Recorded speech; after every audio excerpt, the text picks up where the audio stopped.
Hey y'all, welcome back to Papa Creek Farm.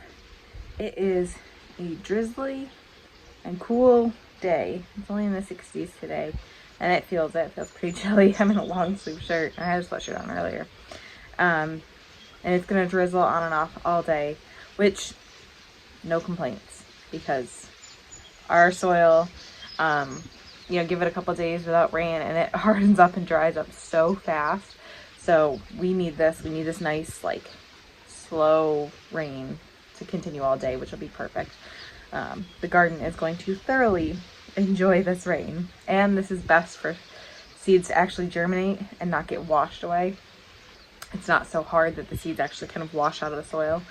But I figured I would take the opportunity. Right now I'm waiting for my soaps to cool down. I'm working on making a couple batches of my goat's milk soap. So while that's cooling, I figured I'd come out here and relax. I love listening to the rain. It's been something I've always enjoyed. It's not too cold that it's uncomfortable right now, so it's kind of nice. But I wanted to come out here and talk with you guys about how much losing my 12 hives this year actually cost me. So obviously some of these are hypothetical or numbers that potentials, but I did lose 12 hives from last summer. I had 14 hives last summer, and only 2 made it through winter. Now some were lost early. I did lose one in September.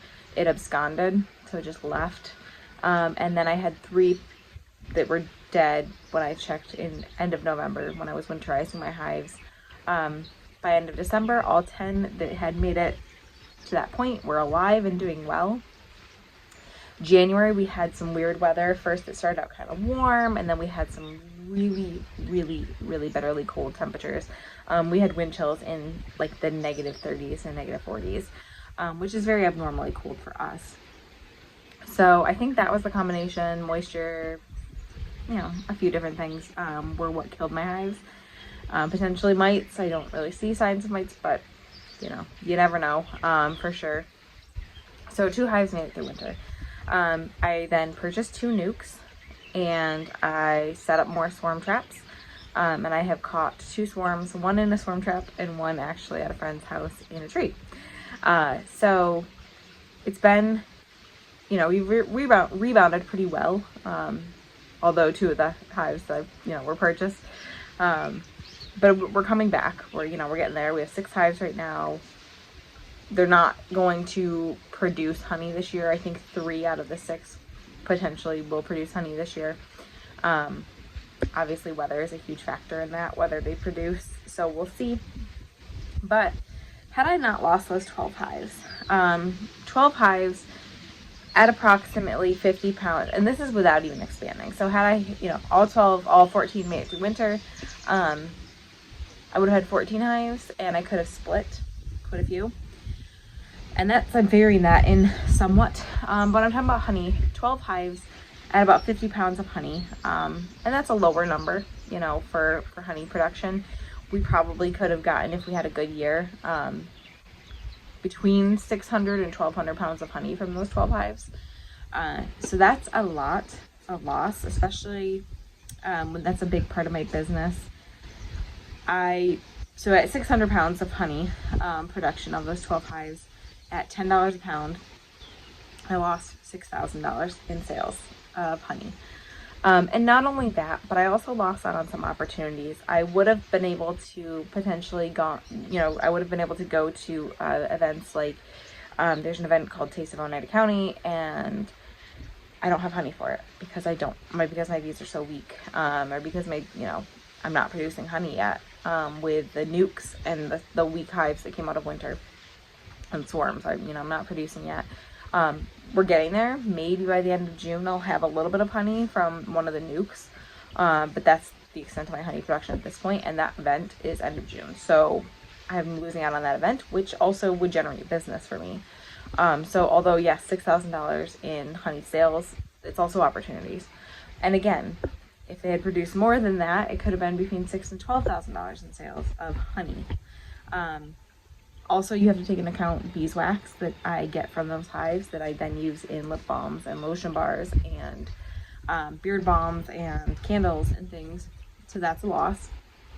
And also, so say I had just stuck with the 14 hives and expand, although my goal had been to get to 16 because that's the amount of hive bodies I had. I could have sold 14 nukes potentially if I had just decided to stick with the 14 hives, because I would have created nukes off of those colonies to help prevent swarms from happening. So that would have been about $2,100 in sales for nukes, which these are sales. They're not actual profits, because when you're selling nukes, you're having to buy nuke boxes. You're having to replace the 5 frames that you take from your hive to give to the nuke. Feed, bee feed, sugar, things like that would have, had to be accounted for as well.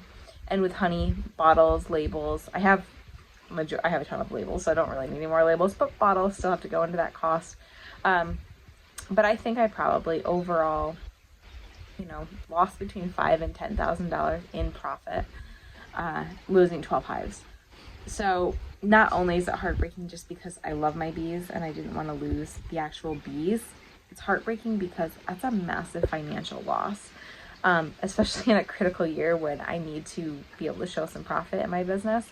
Per my tax preparer, this is the year I have to be able to show profit to be considered a business and not a hobby. So that's really frustrating and really scary. And so it's a bigger hit than I think people realize. Yes, people understand that, wow, sad, you lost your bees, you love your bees, blah, blah, blah. But it really did make a massive impact on my business financially as well. So I don't say this for sympathy. I don't say this so, I'm not asking for anything by any means. But I just want people to be aware of the cost that goes into these things. So when I say that it was a big loss, I mean, it was a massive hit to my business. When my business is as small as it is, especially, my sales are typically right around 10,000 for the year, and that's total everything, honey included in the past. $6,000 to $10,000 just in honey, or $6,000 to $12,000 just in honey sales this year lost. That could have doubled my business profits this year. So it stinks, but we will build again. We will, come back stronger. That's all we can do. I do need to actually get into my hives probably tomorrow night. We have the Clinton Farmers Market tomorrow, and it's supposed to be not rain. Today's obviously too drizzly to get into the hives, but I do need to get into them and check, see where we're at queen-wise in the one swarm, and see how the other swarm is doing as well. And I need to get a super on one of the hives that did make it through winter. The other hive that made it through winter was also looking queenless, or the queen was just really slow, it seems, so I really want to check on them as well. So tomorrow evening after the Clinton Farmers Market, I will probably get into them real quick and just take a peek and see how everybody's doing, because it's also supposed to rain Friday, Saturday, Sunday. So the likelihood of me getting in after tomorrow is low. He just really wants to be heard. I love my rooster. But that was all. I just wanted to kind of make you guys aware of what it really looks like when you lose bees like that. And this is livestock in general. People don't always think of bees as livestock because it's not a pig or a chicken or a cow or whatnot. But it is livestock, and it does make a big difference when you lose that much, that many hives. And if I wanted to replace all those hives, it's $200 for. It's $150 to $200 for a nuke, times 12, so too expensive to invest in getting all of them replaced, but swarms help, and I did purchase those 2 nukes, and so that'll help. So if I go through winter with 6 hives and make it through winter with 6 hives, then I will be very happy. 12 would be perfect for next year. I would be extremely happy. Obviously not where I had thought I would be, but that's okay. As long as I don't lose more, that'll be fine. So thank you guys so much for hanging out with me today. Remember, we're growing today for a better tomorrow. Please like and subscribe and join me on the next one.